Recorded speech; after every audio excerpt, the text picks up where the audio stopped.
There's an old adage in advertising that nobody's going to buy it if you can't sell it to the 7-year-old who lives next door or your grandmother.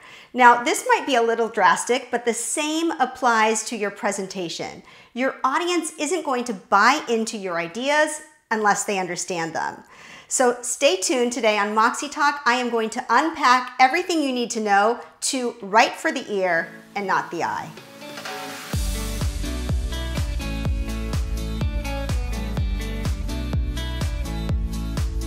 Hi everyone, I'm Fia Fastbinder and welcome to Moxie Talk, where I help you find your voice, share your message, and lead with confidence. Today I will be talking about the W in my POWER method, which stands for write for the ear and not the eye. But before I dive into the content, if you are watching me on YouTube, please make sure to hit that alert button so you get notified of all of my new content when I put it out. And if you enjoy this video, please make sure to share it with a friend, like it, and subscribe to our channel. As a speaker coach, I've attended plenty of research presentations, and the most painful ones that I've attended have been delivered to audiences outside of the speaker's particular research field. Now, it's not that the guest speaker didn't have interesting material. The problem is that they didn't consider the crucial difference of communication style. If you want to engage your audience, here are a few communication style differences to keep in mind. Now, this is the forest versus the trees concept. Does your audience want big general picture information like the forest, or do they want to delve into the details like the trees? Culturally, some groups like to get into specifics and look into detailed charts that the speaker's presenting, and other groups might prefer to see the big picture first, how it ties into the mission of the organization, for example, and then they want to access the next steps. So if necessary, think about which kind of group you are going to deliver your presentation to and how you're going to write in a conversational way, whether it's forest or trees. The next thing you need to consider is your own internal levels of formality. If you're presenting, you'll know your audience, and if it's appropriate to be a little less formal, then do it. And when you're not sure, I would say err on the side of being more formal in your interactions and your speaking style, or even your nonverbal communication. Another point to consider is facts or emotion. So information that gets quickly to the point, starts with a fact, and then directly relates to the so what of the company is going to be great for some audiences. However, some audiences and some cultures, it might be appropriate to start with a story or a piece of history or even a local fable that ties directly to the main point of your presentation. So this approach is considered more of the emotional one. Even if you're used to presenting the facts and you find yourself in front of an audience that wants a story first, be ready to be flexible and make sure you are writing in a conversational manner. That is exactly what we're trying to do when we write for the ear and not the eye. Now, last note on communication style involves language. If you are presenting to a non-native speaking audience, simplify your language. Avoid using acronyms, idioms, casual expressions or slang, or even American colloquialisms that they won't understand. And pace yourself a little more than you would for a non-English speaking audience. Be sure that your pronunciation is at its best and make sure your words are clear. Remember that with any audience, your best bet is to ask questions about the audience's makeup, culture, communication style preferences early on, prior to your presentation. Because if you miss the mark on this audience communication style, your credibility is at stake. So consider these factors and you will definitely be more prepared and more meaningful of a speaker, more effective in making sure that you write for the ear and not the eye. Moving on to a different idea. We want to make sure that we are writing how we talk. So how do we do this?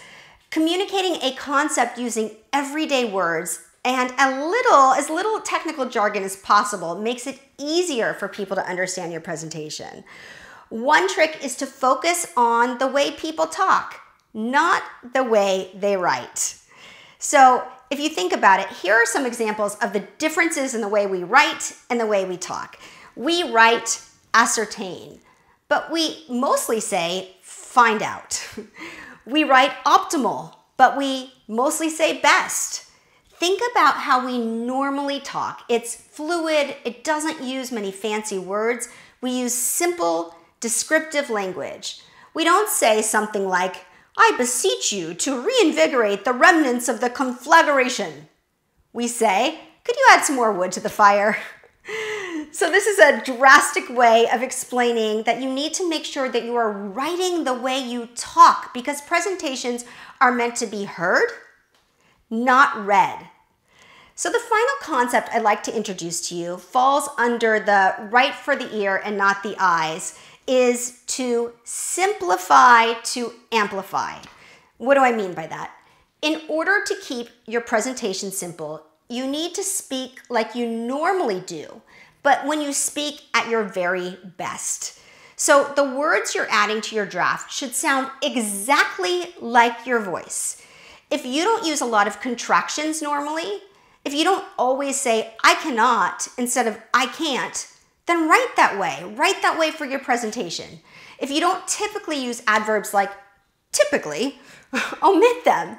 Finally, know your audience. We talked about this earlier as far as cultural preferences or formality versus informality. But you need to know your audience as far as jargon is concerned too. Don't use jargon your audience won't understand. Even when speaking to specialists, when you're fleshing out your talk, ask yourself if there's any language that you can simplify, or is there a concept that you need to break down to make it easier for your target audience to understand? Do you need to include so many details? Are you getting lost in the weeds? Or can they be eliminated in order to avoid going too granular and overwhelming your audience? It's important to know your audience. I can't state that enough, and make sure that every point is understood by everyone in the room. In that same vein, make sure to review your outline. What are some concepts that you'll need to simplify in order to write for the ear or not the eye? Here's another way to think about. If you are a quantum physicist and you have 12 PhDs, your arguments and your details are complex, but are you sure everyone in the audience also has 12 PhDs? Know your audience and make sure that every point is understood. People love to sound smart in their presentation. We love to use the biggest words we can possibly say in our fanciest jargon as speakers, but nobody in your audience likes to feel dumb. There are 10 million obscure ways to say something, and one clear, direct one. If you choose the 10 million ways, you're inviting your audience to start daydreaming, and you are not going to persuade them or teach them or inspire anyone in that audience. So as an exercise in simplification and knowing your audience, I invite you to take one sentence from one of your presentations that you deliver, and I want you to convey that piece of information to two different audiences. It could be an audience of insiders, which would be an internal audience, or an audience of outsiders, an external audience, or it could be two internal audiences, but they're both on different teams. The point is to pay attention to how you can convey the same concept in two very different ways to two very different audiences to ensure they both understand. I hope this video was helpful, and I hope that you are well on your way to writing presentations and writing for the ear and not the eye. If you found this video helpful, please make sure to like it, share it, and subscribe to our channel. And if you want to learn more about what we do, check out moxieinstitute.com. Until next time, make sure to live boldly, lead brilliantly, and speak with Moxie.